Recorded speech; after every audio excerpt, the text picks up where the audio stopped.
All right, good afternoon. Thanks for being here. I see a nice mix of law school colleagues, Bloomington colleagues, retired colleagues, a few of my students. So thanks for being here today. I'm Steve Sanders. I'm the Associate Dean for Academic Affairs and a professor here at the law school. Every professor has an opinion about academic freedom, some at great length, but there are very few scholars, I think you can count them on one hand, who research and write about academic freedom as its own rigorous, difficult, but important subject of academic study. And our speaker today, David Rabban, is part of that small and very necessary group. David's new book, Academic Freedom from Professional Norm to First Amendment Right, just published by Harvard University Press. There are flyers with a 20% discount in the back if you'd like one of those. David's new book has been called Comprehensive and Indispensable by Robert Post, who's another of that small group of scholars specializing in academic freedom. Erwin Chemerinsky, Dean of Berkeley Law, who has written about campus free speech, has called it the best book I have seen on academic freedom and its relationship to the First Amendment. It's a real personal pleasure for me to welcome David to IU. I first got to know him more than 15 years ago when I was practicing at a law firm in Chicago and doing occasional pro bono amicus briefs for the American Association of University Professors. And I would be on conference calls with David, as well as Robert O'Neill, the distinguished First Amendment scholar who spent time here as the Chancellor of IU Bloomington and a member of this faculty before going on to become president of Wisconsin and Virginia. I would be on conference calls with them to talk through the arguments we wanted to make, to shape a legal brief on behalf of the AAUP that had the best chance of preserving, if not advancing, academic freedom principles. And David also contributed to a symposium that the Indiana Law Journal did 10 years ago on the 100th anniversary of the AAUP 1915 Declaration on Academic Freedom. I think David has a couple of other thoughts about the personalities, the contributions Indiana University has made over the years to the cause of academic freedom. David Rabban is the Regents Chair in Law and University Distinguished Teaching Professor at the University of Texas Law. He's a past General Counsel of the AAUP and chaired its Committee A, its Committee on Academic Freedom and Tenure. His talk this afternoon is called Legislative Mandates, Speech Controversies, and Institutional Academic Freedom. So on this wintry day, please join me in thanking David for making the trip from Texas.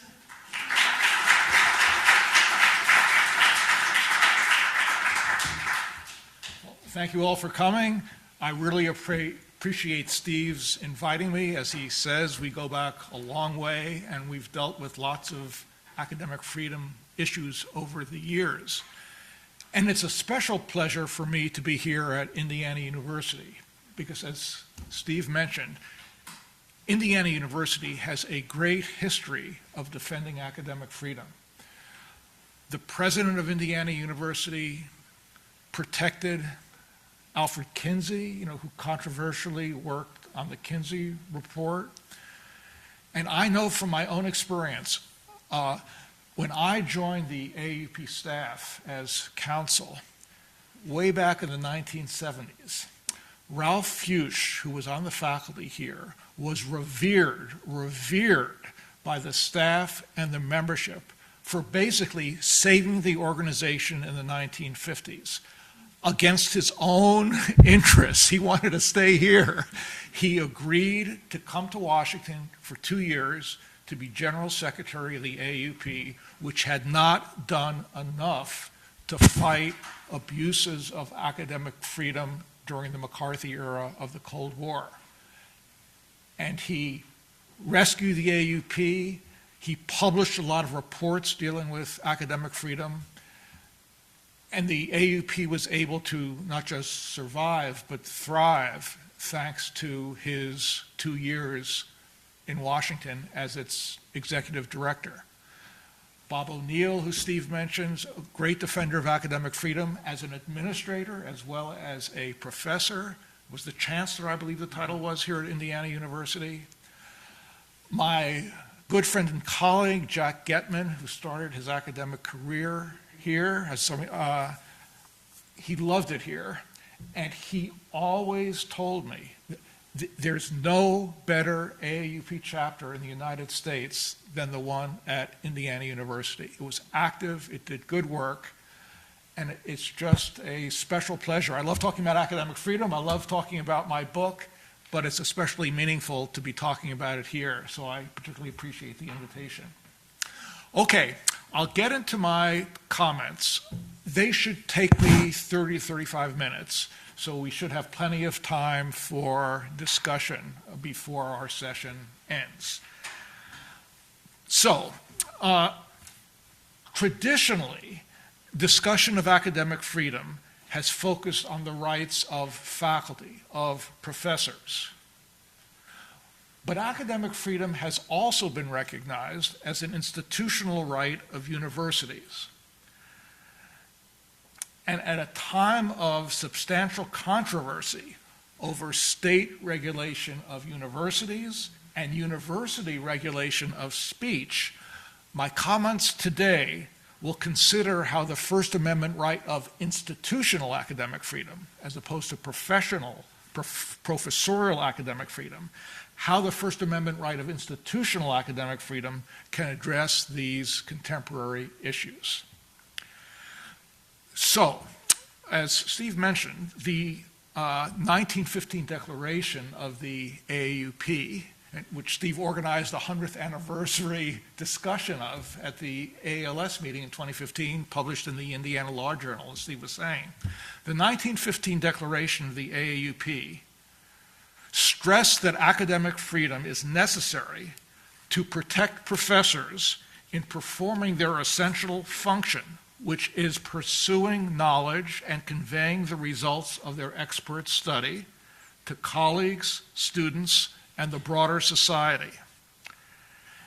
And the 1915 declaration stressed that professors cannot do the job they are hired to perform if they're subject to discipline for reaching scholarly conclusions that offend others. And that's why you need academic freedom to protect professors. That's the core idea. The Supreme Court did not recognize academic freedom as a First Amendment right until the 1950s. And in the case in which the Supreme Court did recognize academic freedom as a First Amendment right, the decision involved a lecturer, an individual named Paul Sweezy, who is a well-known Marxist economist. And Sweezy had been convicted of contempt for refusing to answer questions about a lecture he gave at the University of New Hampshire. The Attorney General was investigating, alleged subversive speech in the public university system. Okay, the Sweezy case protected Sweezy, the lecturer. But in a concurring opinion that since has been relied on in hundreds of cases, Justice Frankfurter provided the basis for later recognizing academic freedom as a right of universities as institutions. The case itself involved a professor, but Frankfurter's concurrence provided the basis for recognizing academic freedom as a right of universities. Frankfurter warned about government intervention in the intellectual life of a university, and then went on to quote a statement from South Africa that identified the 4 essential freedoms of the university. And they were, quoting, to determine for itself on academic grounds who may teach, what may be taught, how it shall be taught, and who may be admitted to study. That became the basis for recognizing institutional academic freedom. It was Justice Powell's opinion in the famous Bakke affirmative action case in 1978 that was the first time a Supreme Court justice explicitly applied the First Amendment right of academic freedom to a university as an institution. Powell relied on the fourth of these freedoms identified in the South African statement, who may be admitted to study, to assert, this is Powell's words, that the freedom of the university to make its own judgments as to education includes the selection of its student body, including the use of affirmative action. That was Powell's reasoning. And since Powell's opinion was just for himself in Bakke, but he broke a tie that was important, but not for our purposes here, since Powell's reliance on the institutional right of academic freedom, many cases have recognized this right in numerous contexts. So, for example, in a unanimous decision, the Supreme Court treated the decision of a faculty committee to dismiss a student on academic grounds, sorry students who are here, right? According to the Supreme Court, this decision by a faculty committee was a legitimate exercise of the university's academic freedom. The faculty committee was exercising academic freedom on behalf of the institution. And the Supreme Court opinion said, when judges are asked to review the substance of a genuinely academic decision, they should show great respect for the faculty's judgment. And citing this case and this reasoning, a judge in California, years later, upheld as an exercise of institutional academic freedom the University of California's determination that various courses taught by Christian high schools did not meet its admissions requirements. The judge emphasized that the university had relied on the professional judgment of its faculty about the academic merits of these courses, not on any opposition to the religious viewpoint of the Christian schools, which would have been unconstitutional. For example, the judge pointed out, the university's faculty experts maintained that the history course in the Christian high school focused on the Bible as an unerring source for analysis of historical events and failed to teach modern historical methods, and that the biology course rejected scientific evidence and methodology deemed inconsistent with the Bible, like evolution. So these students weren't prepared, upheld as an exercise of institutional academic freedom. Okay, an important federal district court decision held unconstitutional on general First Amendment grounds a regulation of the National Institutes of Health that required grant recipients to provide advance notice before publishing their findings and allowed the NIH to block publication of research. The judge said that violated the institutional academic freedom of the university and the individual academic freedom of the faculty member. And the judge stressed that, yes, there is a general rule in constitutional law allowing the government to control the content of speech it funds, but there's an exception to that general rule that applies to universities. The Supreme Court recognized, this is quoting, that the university is a traditional sphere of free expression, so fundamental to the functioning of our society that the government's ability to control speech within that sphere by means of conditions attached to the expenditure of government funds is restricted by the First Amendment. So it's a significant limitation on government power. According to the district court judge, this regulation he held unconstitutional fits neatly in the, what he called, free exercise in a university category that the Supreme Court carved out as an explicit exception to the general rule that the government can control the content of speech it funds. Okay, in recent years, legislatures have passed laws that regulate the subjects and even the content taught in state universities. And these laws implicate two of the four elements of academic freedom that Frankfurter identified in the Sweezy case: what may be taught and how it shall be taught. These are elements of institutional academic freedom.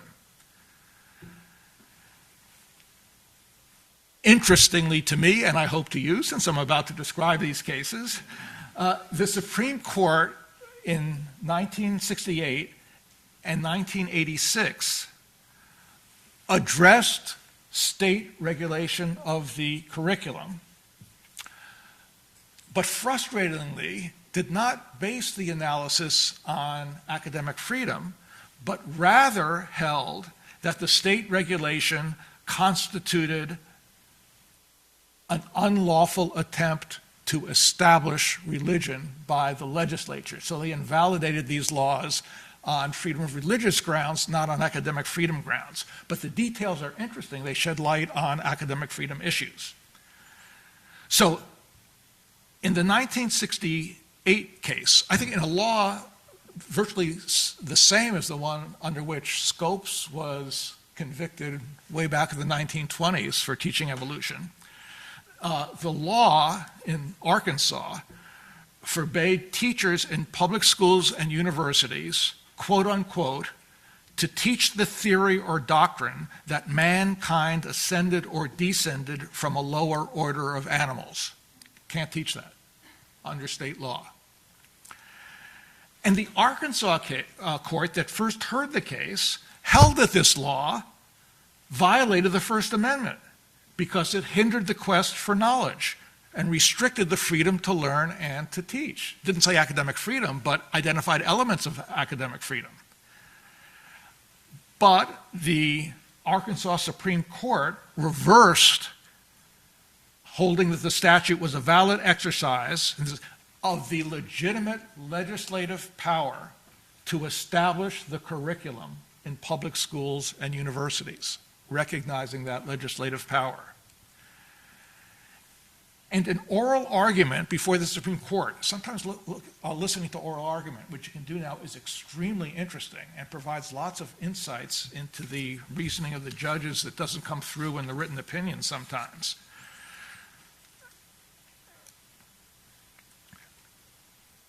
In oral argument in the Supreme Court, the lawyer for the state stressed that the state had power to establish the curriculum and argued that the statute was religiously neutral. And questions from the justices kind of pushed the lawyer about how far the state was willing to assert its right to establish the curriculum in schools and universities. So one question asked the lawyer if the state would defend statutes that prohibited teaching theories of racial inferiority. And the lawyer said, yes, he'd have to answer yes, the state could do that to be consistent with his general argument. But then justices pushed him further and asked whether the state would defend laws that made it illegal to teach geometry or theories that the earth is round. And it's tough to be an oral advocate sometimes, right? At this point, the lawyer retreated and acknowledged at some point a line has to be drawn, but that generally courts should defer to legislative determinations about what should be in the curriculum, acknowledging, though, there's some point when it can't be defended.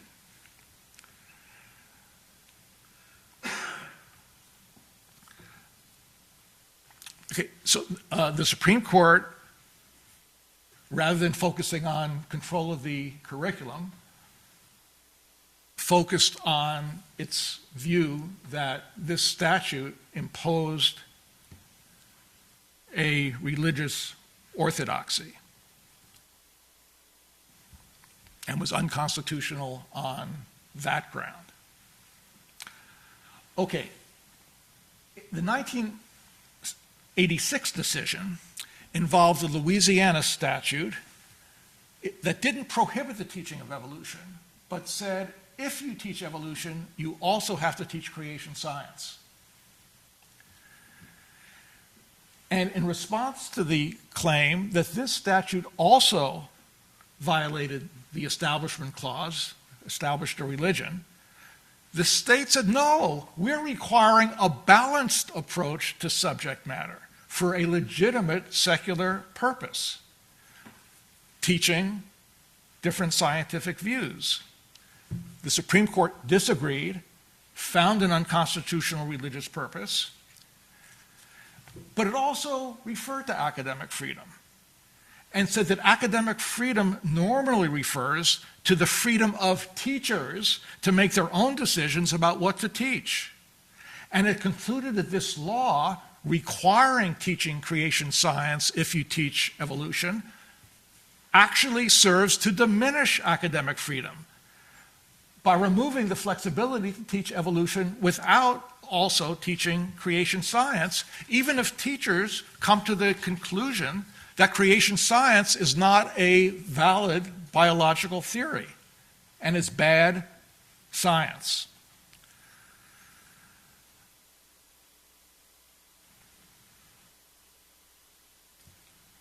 Okay.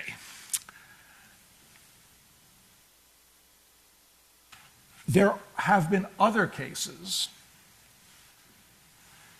that have denied claims of institutional academic freedom by universities. And these cases, I think, help analyze some of these new mandates from state legislatures that are causing lots of controversy. Most importantly, in denying institutional claims of academic freedom, the courts emphasized that legislation did not affect the university's right to determine the content of what is taught.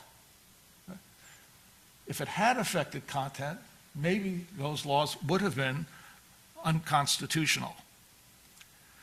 So in one famous case, Supreme Court decision resolving conflicting views in the lower courts, the Supreme Court rejected the argument of universities that they should have an institutional right of academic freedom to refuse to disclose privileged confidential information gathered as part of the tenure process, right?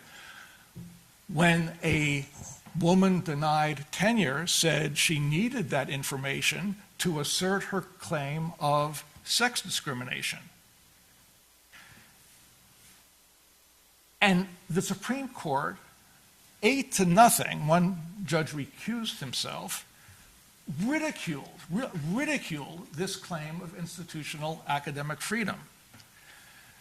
And the court said in the earlier, and they called it so-called academic freedom cases, casting doubt on whether they were really academic freedom cases at all, so-called academic freedom cases, said in those cases the government had attempted to regulate the content of academic speech and that the infringement was direct. But in this case, there was no claim that the Equal Employment Opportunity Commission was influencing the subjects taught or the viewpoints of professors. So according to the Supreme Court, the institutional academic freedom claim, we need to have confidentiality in tenure evaluations to be able to make appointment decisions with good information. That claim was just so that affects, freedom to choose the faculty, institutional academic freedom, just too attenuated to be recognized. Other lower courts also rejected claims of institutional academic freedom, while pointing out that the laws challenged did not affect the content of what went on in universities.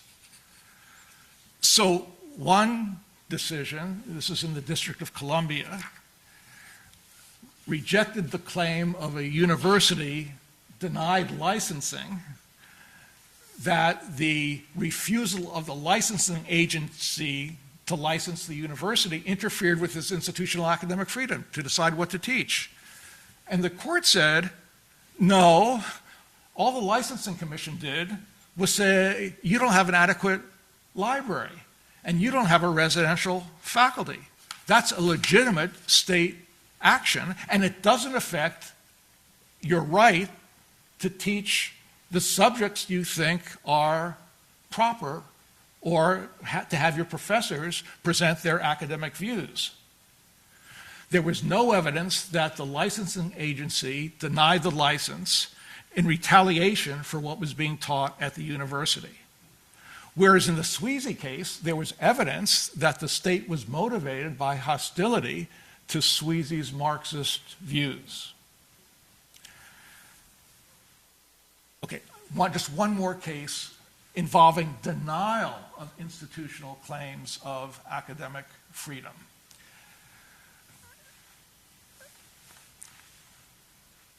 Stanford University, a private university, challenged a California state law that extended the First Amendment protections for student speech at public universities to students at private universities who are not otherwise protected by the First Amendment. The First Amendment only applies to students at public universities. And Stanford claimed that this law, right, requiring it to give students free speech rights at Stanford that students at Berkeley had because of the First Amendment, violated Stanford's academic freedom as an institution to determine its own rules about speech. That doesn't sound right. People say, okay, and the court observed in denying Stanford's claim that the cases on which Stanford relied for the right of institutional academic freedom, the Bakke affirmative action case, the Sweezy case involving the Marxist economist, addressed the academic freedom of the institution to make academic decisions. The court did not see why giving students the same free speech rights as students had at public universities undermined Stanford's institutional academic freedom to make truly academic decisions.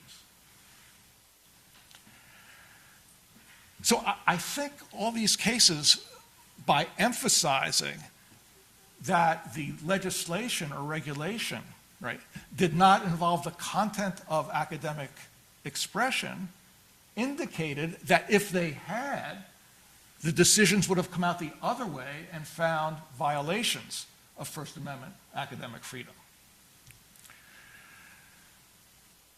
Okay, I now want to turn to legislation directly affecting the curriculum. And I somewhat surprised myself as I was thinking through this issue in writing my book by coming to the conclusion that in many circumstances, in my view, it is legitimate for legislatures to regulate the curriculum, but not in ways that legislatures are doing it right now. So I want to draw that distinction. So, state legislatures set up different types of universities. Research universities like this one, community colleges, agricultural schools, medical schools. That affects who may teach, what may be taught, and who may be admitted to study. All areas protected by institutional academic freedom. You can only admit people who want to study medicine to a medical school, and if a medical school established by the states starts creating other programs that have nothing to do with medicine, it seems to me the legislature can intervene there. I don't know anybody who's ever suggested that state legislation creating universities designed for particular purposes is a violation of institutional academic freedom, though it does affect issues covered by institutional academic freedom. And I want to give just a couple of examples from my own state of Texas of other types of legislation that affects education that I consider to be legitimate. These haven't been litigated, but they have arisen.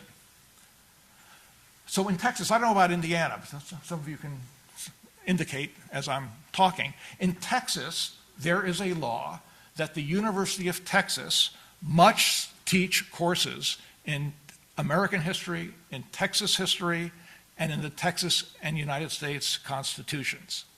Okay. This clearly affects what may be taught, which is part of institutional academic freedom. To me, it's perfectly reasonable for a state legislature to be able to require those courses, just as it's reasonable to establish a medical school as opposed to a community college. It seems to me within the legitimate power of a legislature. We have rules. Do you have rules like that in Indiana? You have to teach American history, but we can talk later. To me, that seems reasonable. We also have rules, I don't know about Indiana, we have to admit a certain percentage of our students from Texas, right? There's always pressure and oversight by the legislature, but there's no hard rule. Well, we're Texas, we've got hard rules, and they're enforced. Actually, the percentage has been lessened. It used to be way over 50%, now it's much less. Now, clearly that affects who is admitted to a study. It arguably affects the kind of education. There's diversity of all kinds, including geographical. But it seems to me a state legislature has a strong interest in having reserved a certain percentage of seats at a university for its own residents. To me, that's a legitimate exercise of state power. We now have a law. It was used to get around prohibitions against affirmative action, but the University of Texas must admit students who graduated. It used to be top 10% of the class, now top 6% of the class. There are a lot of problems with those laws, I feel. But I don't feel they violate the institutional academic freedom of the University of Texas. I think it is legitimate for a legislature to make that kind of determination. You can disagree with it, but I don't think it violates institutional academic freedom. But I think many of these recent bills and laws do violate the institutional academic freedom of public universities and the individual academic freedom of their professors. And I want to focus on a highly publicized recent Florida law. Some of you may know about it. It's often called the Stop Woke Act. Does that ring a bell? And to me, this is a good example of legislation that violates institutional academic freedom by interfering improperly with the content of what is taught in universities. And that's how this law is different from some of these other laws that were upheld. So I just want to quote some of the provisions of this law. It defines as unlawful discrimination instruction that espouses, promotes, advances, inculcates, or compels a student to believe in 8 listed concepts. One is that an individual's moral character or status is determined by race, color, sex, or national origin. Others are that an individual, by virtue of these characteristics, should receive, quote unquote, adverse treatment based on past actions by members of the same group, or to achieve diversity, equity, or inclusion. Similarly prohibited is the concept that such virtues as merit, excellence, hard work, fairness, neutrality, objectivity, and racial colorblindness are racist or sexist, or are created to oppress. In significant respects, this law is much more intrusive than the one declared unconstitutional in Sweezy, whereas the New Hampshire Attorney General in Sweezy simply wanted to know what Sweezy was teaching. What was the content of your lecture? Sweezy said, no, I don't have to tell you that. That's protected by my First Amendment right of institutional academic freedom. The Supreme Court indicated that it was, though it didn't use academic freedom in reaching its final determination. In this case, by contrast to Sweezy, the law directly interferes with the university's right to determine on academic grounds both what may be taught and how it shall be taught. Clear violation, it seems to me, of 2 of the 4 elements of institutional academic freedom identified by Frankfurter. And the judge granted a preliminary injunction against enforcement of this law, pointing out that it could interfere with the rights of professors in the classroom. The judge said, frustratingly to me, he didn't refer to academic freedom. He should have. He referred to general First Amendment rights. But the points could be made under the rubric of academic freedom as well. So he gives examples of what the law forbids, and he says, and what the law forbids, the First Amendment forbids. The law is unconstitutional. For example, this would be violation of the law. A law professor uses a casebook that explains how racism is embedded in the criminal justice system. Violates the law. A professor of education assigns articles that discuss white privilege and critique the concept of colorblindness in a course in critical race studies. Violates the law. A professor of philosophy teaches that merit, objectivity, and colorblindness function to solidify systems of oppression. Violates the law. One more example, there are many more. A professor of measurement and statistics encourages students to consider systemic discrimination when evaluating the effects of race in statistical models and discusses his own white privilege. Violates the law.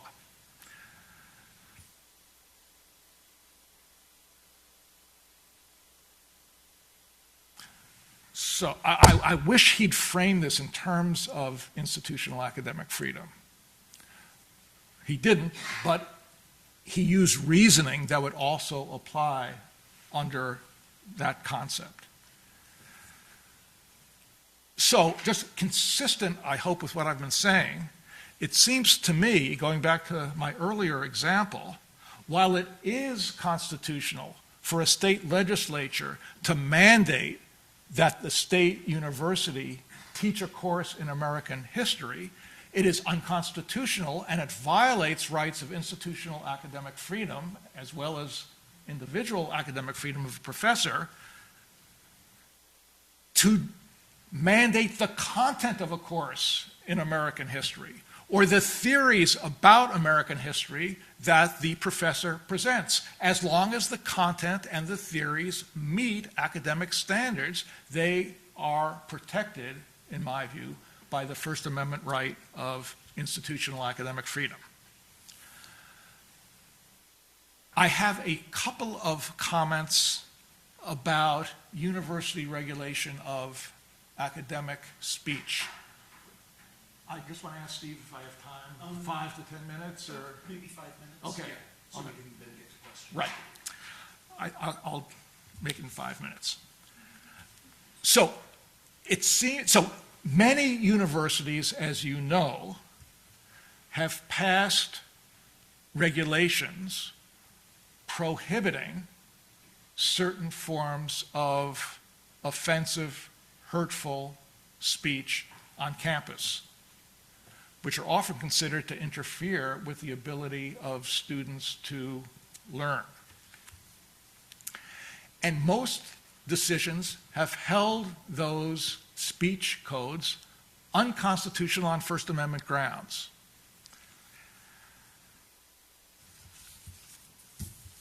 As some of you probably know, the general American law of free speech protects hate speech and other kinds of offensive speech substantially more than any other country in the world by far, including countries otherwise considered very similar to our own, Canada, Great Britain, for example.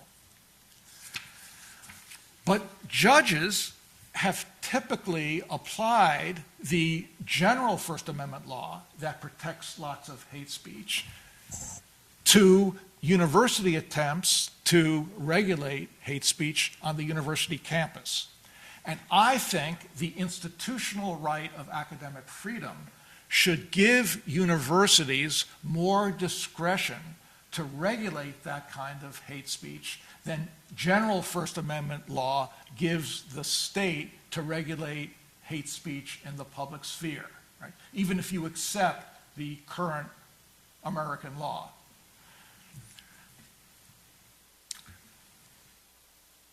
So I often have to say in talking about these issues,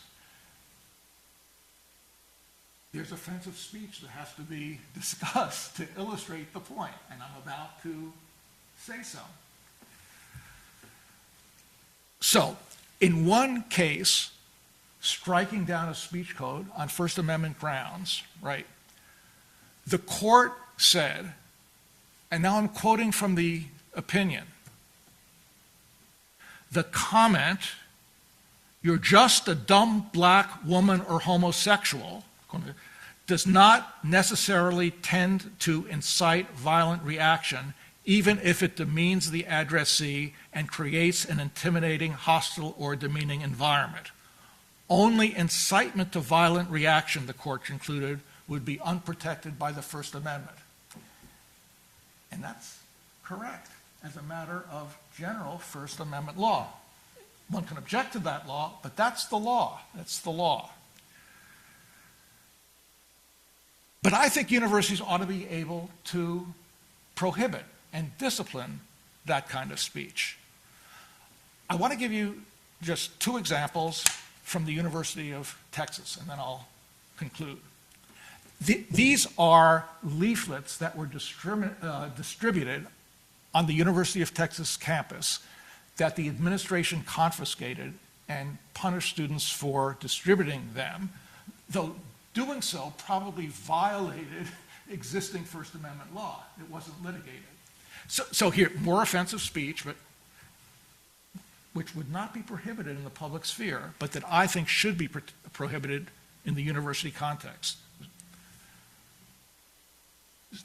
This is 2017. Pamphlet. Imagine a Muslim-free America. Another, ethical lessons to Chinese, claiming that in Chinese culture it's considered permissible to steal another person's work or to lie on job applications, and describing a fake course to teach integrity to Chinese students at the University of Texas.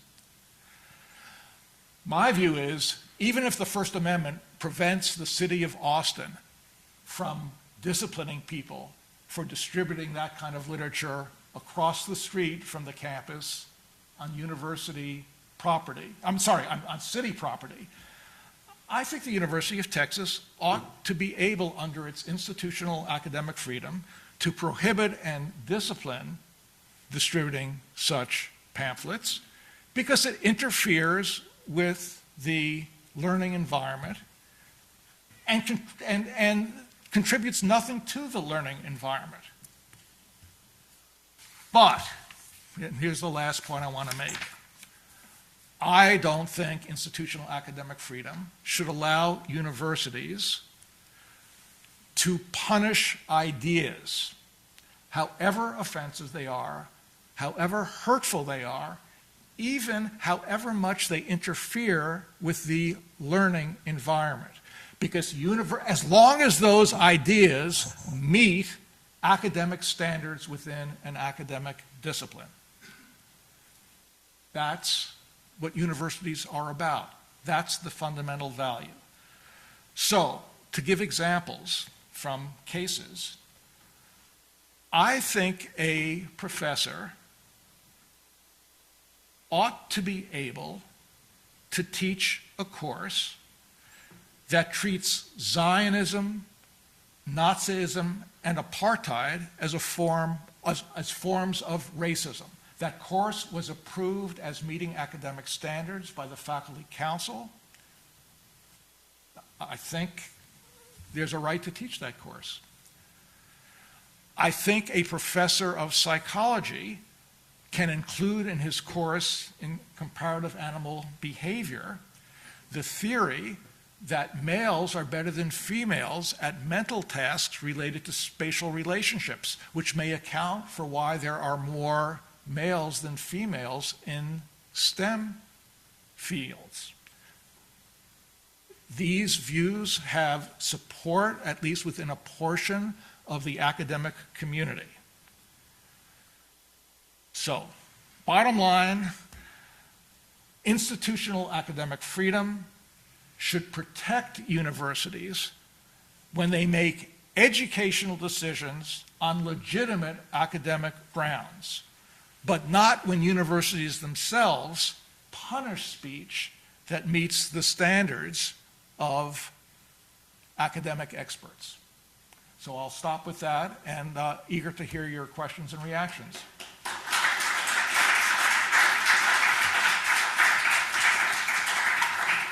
So we have time for questions. I know I have colleagues and students here who are have lively opinions and questions. And please make those questions rather than speeches so we can get through some things. Dan? Yeah, right at the end, you got the case I kept thinking about. Not when there's an attack on the professor's academic freedom, not when the legislature is trying to limit actions on the university, but when the university is acting on university, since that's an aggregate, we have to specify, and I'll talk about cases where administrations are acting to limit speech. Right. And I'm particularly concerned, I agree with you on the capacity to limit hate speech, since it interferes with the central function of the university, which is to educate. But it seems to me when Harvard University or Indiana University adopts the Ira misdefinition of anti-Semitism, it is regulating an academic idea, and that is an attack on the institutions, all the faculty's academic freedom. And as such, every university, particularly given that this has been done by administrations, adopting Ira is a fundamental institution-wide violation of academic freedom. And I will take a step further. I think it is the obligation of the American Association of University Professors to censure any university that adopts the Ira message. Well, I'll deal with everything until your last thing about the AUP. I agree with you. I agree with you. And I hope my comments were consistent with agreeing with you. Censure is a complicated issue.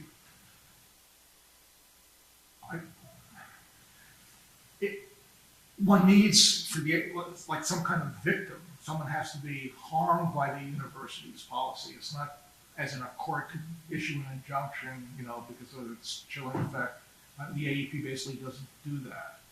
So I could imagine a situation where it would be appropriate to censure. I can imagine others where it's not in a context that it would be censurable. So that's a harder one to answer. It's kind of less broad an issue. But overall, I agree with you about what a university should and should not be able to prohibit. When it's ideas, especially in the context of classroom work, scholarship, if they're ideas that have some basis, at least in some part of the relevant academic community, they should be allowed. And to prohibit them, it could be a violation of academic freedom. Sometimes it could be a violation of free speech, which is a different point. But universities should not violate free speech either. And their institutional academic freedom should not allow them to violate free speech, which is a very different thing than gratuitous comments that are hateful, that have nothing to do with the discussion of ideas, where I believe the university can prohibit. Yeah. I'm curious about where Justin's curriculum has gotten right now in terms of student affairs focus. I know traditionally all of this is related to faculty, but we have now student affairs stepping up. You've got things like residential life curriculum, you've got co-curricular activities, the DEI, a lot of stuff floating around right now to defund DEI offices, are getting at a piece of co-curricular opportunities that are presented to students. And so if we would not allow regulation of that in the classroom, are we at a place legally where that conversation is happening about what's going on in student affairs as part of the curriculum, or is that not even on the table? I think it's on the table. Supreme Court decisions have recognized extracurricular student activities as part of the learning process. So it's within the institutional academic freedom of the university to support or not support extracurricular activities. Arguably, students have First Amendment interests, including arguably based on student academic freedom to engage in extracurricular activities. Yes. Well, Dave, let me kind of use that as a jumping off point. So right now, there's a bill in the Indiana General Assembly, I think everybody thinks it probably will pass, that would require universities to shut down and lay off any personnel or offices doing DEI work. It's not even extracurricular. I mean, those are administrative offices that are Counseling, say? counseling, advocacy, education. I mean, every school on campus now has a DEI officer or assistant dean. There's a DEI vice president. All of those people would have to be gone, unless their jobs could be reconfigured or redefined in some way. Does that violate institutional academic freedom? The decision of the university to have that as part of the shaping of its environment? To me, so this has never been tested, in my knowledge. I find this an extremely difficult issue to resolve. As a policy matter, for one thing, my exposure to DEI, which is fairly extensive, as most faculty members are, it's like DEI covers a lot of different things, and different universities use it in different ways, and you have to be sensitive to those differences in answering the kind of question you're raising. I find legislative, like regulation of DEI, maybe prohibition of DEI. In Texas, the legislature has abolished DEI.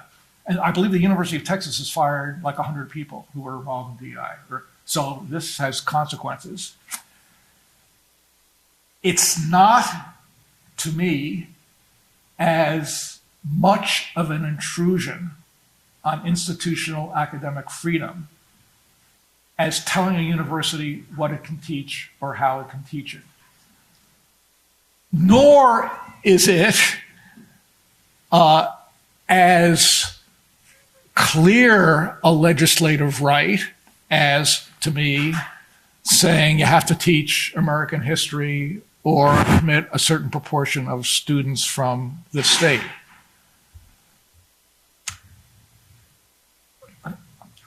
What if a legislature thought, like the university, some departments, like they've gone off the rails? I had a student, very good, went to a small liberal arts college, good one in the Northeast.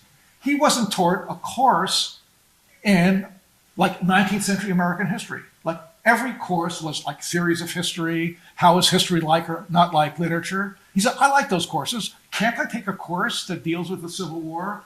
If he had attended a public university, right, and this was going on, and like a legislature heard about it from parents or students, I think maybe it's not a good idea ever for the legislature to intervene in universities, I feel. But is it unconstitutional? Like in that case, I don't think it is. And in your case, I'm not sure. It's like at a border between what a legislature might be able to do and what it might not be able to do. And I would say it depends on the nature of the DEI. Like, what about counseling? Counseling's important. It's very important. But for a legislature to say, we don't want to support this kind of counseling, I don't think that's an intrusion into education as clearly as would be regulation of the curriculum. I don't like it. Maybe it's unconstitutional. Maybe it is. I don't see it as clear cut as intervening in what can be done in the classroom. Might it depend on the evidence? So let's say a university could demonstrate statistically that the presence and work of DEI officers and staff had had some measurable effect on student academic achievement or the academic achievement of particular types, groups of students. I mean, if you could somehow demonstrate that statistically, would that suggest that this is now cutting into academic decision making? Absolutely, but I can also see the legislature saying, we don't believe in DEI as a matter of public policy. We recognize that you have some educational interests, but we have our own interests as a legislature, and we don't recognize your control over issues such as student counseling to the extent that we recognize it over purely academic matters dealing with teaching, learning, research. So I'm sympathetic to declaring abolition of DEI a violation of institutional academic freedom, but I find it a hard issue, like harder than others I've discussed on both sides. And I agree, Steve makes a good point. It really depends a lot on the evidence, why it's being done, what is the impact. How closely tied it is to academic success. Yes, but here's the use of DEI. I think it's horrible. Most, I think, agree. I understand it, at the University of California, members of DEI staff made an initial determination about what were called diversity statements that applicants for faculty positions had to provide in order to be considered. I've got no problem with, I think diversity statements are fine, especially if universities determine to do them. But the notion,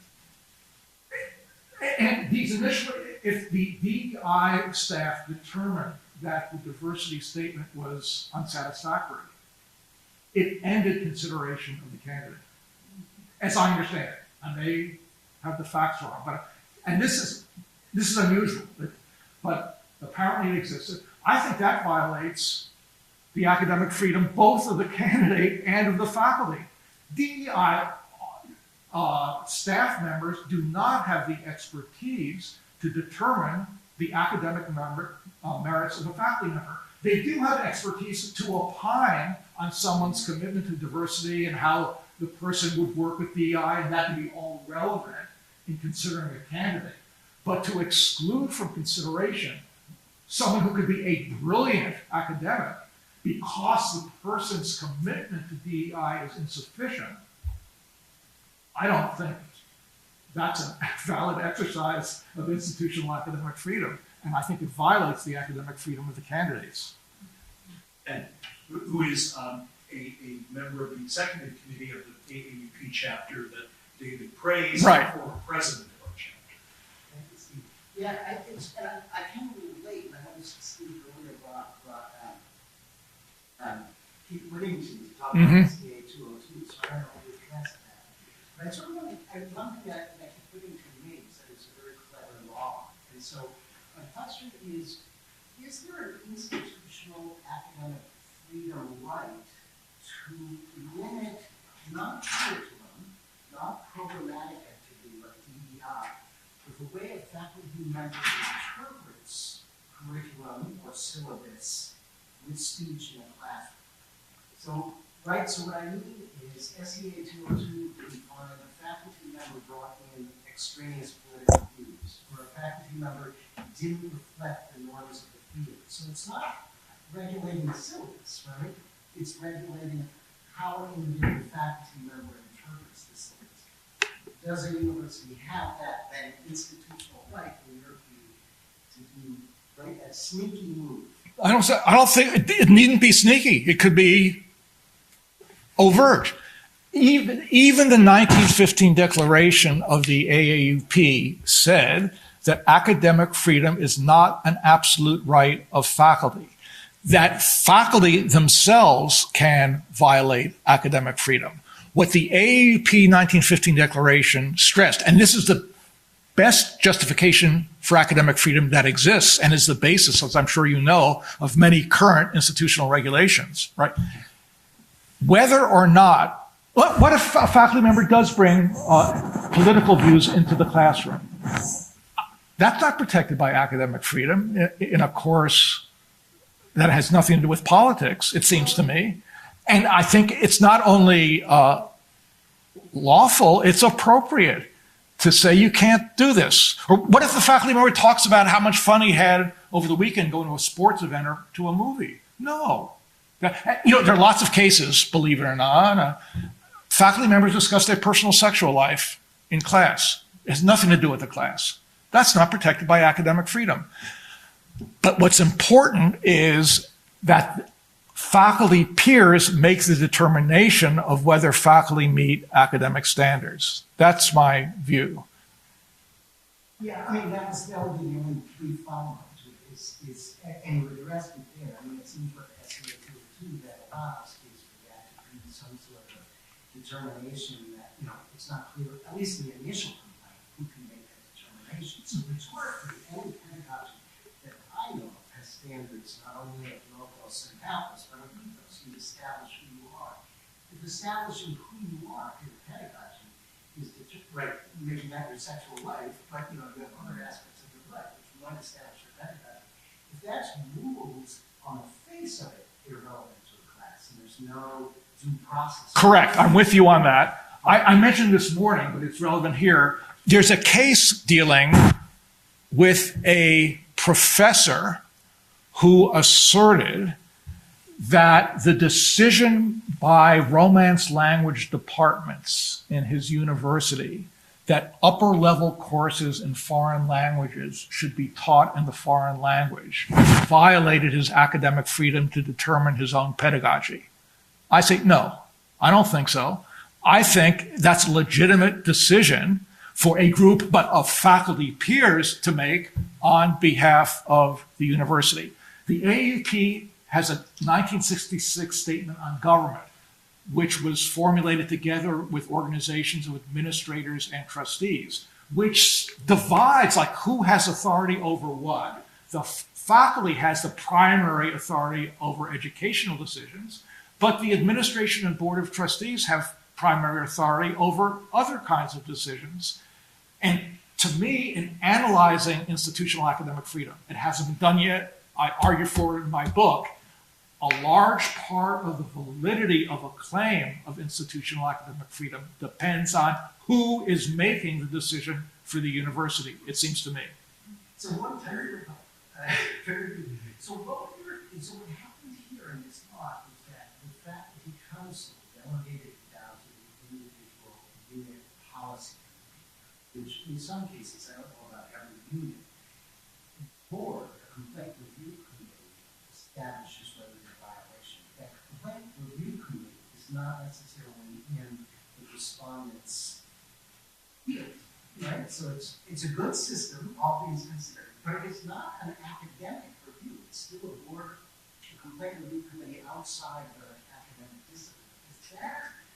Is that? So that might be okay for certain kinds of alleged violations, which may not depend on disciplinary expertise, but not okay for others having to do with whether this theory can be discussed in a class. It's really complicated, but it has to be complicated.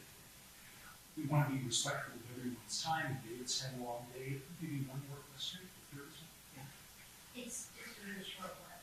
You have, I think, like the cases, the case numbers. I'm wondering if you have those? Like a- Well, David was saying, buy the book, there's a flyer. so I'll say that I have footnotes to these cases, but there's one thing. I had a big fight with my editor, which I lost. I spent, and this was the suggestion of a student in one of my classes, which other students quickly picked up on, saying it would be so helpful to have tables of all the cases showing like what theory it relied on, what was the issue, what was the source of the threat. I said, that is a great idea. You know, teachers can learn from students too. And with research assistants and myself, I spent months developing those charts. And one of the outside reviewers of the book said, that makes the book, you know, the price of buying the book for those tables. They said putting it in the book makes the book too long. I said, it's really important. So they let me develop a website, and I have a link to the website in the book. And you could see these long charts listing the cases, their citations, and very briefly what they're about. And as much as David would love you to buy the book, it is also available. I mean, if you just log in through your IUID onto IUCAT, I mean, there's an electronic. That's not protected by academics. There is an ebook version that you can read, you know, for free, or you can even download PDF chapters, and so you can find it there as well. Sorry. I have one little on Yes, this please. injecting politics into class. You know, in general, that should be impermissible, right? But I want to say, like, almost the exception that proves the rule. It's showing how old I am. I was a freshman in college in 1968 when Dr. Martin Luther King was assassinated. And the first class I had the next morning, so we learned of the assassination in the late afternoon, as I recall. The first class I had was freshman chemistry, 9 in the morning. And the professor started off class by saying, I know it's a hard day, this was a horrible thing. It turned out, people wanted to talk about the assassination. And they did. And the professor let it go on. And then some of the black students in the class started talking about racial issues they had at college, some of which I never had heard about, even though I knew a couple of the guys pretty well. They were in my hall, but they didn't discuss, but in this context they did. And the professor let the whole class go on about the assassination, about racial issues on campus. I've got to say, that was one of the most educational hours I have spent in my long life. And I would defend the professor's right to have done that at that time, though not to have spent the rest of the semester in the chemistry class talking about these issues. So, even politics that are unrelated to the subject matter of a course can sometimes, I think, be defended. Wouldn't that be a violation of 202?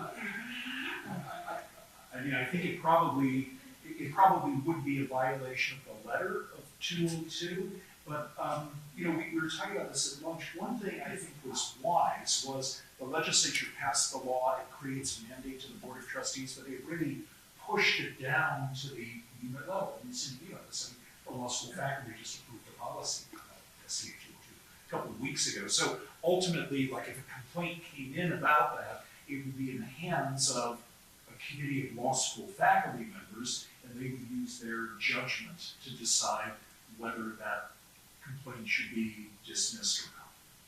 So Steve, that's not technically true. So a complaint could come in as a bias instance. Go up to general counsel. So our bias instance would say, oh wait, this isn't an SC. This isn't a complaint for us, but you throw it up. Yeah. And then it could be refiled. Well, but that's been around for bias incident reporting system's been around for years.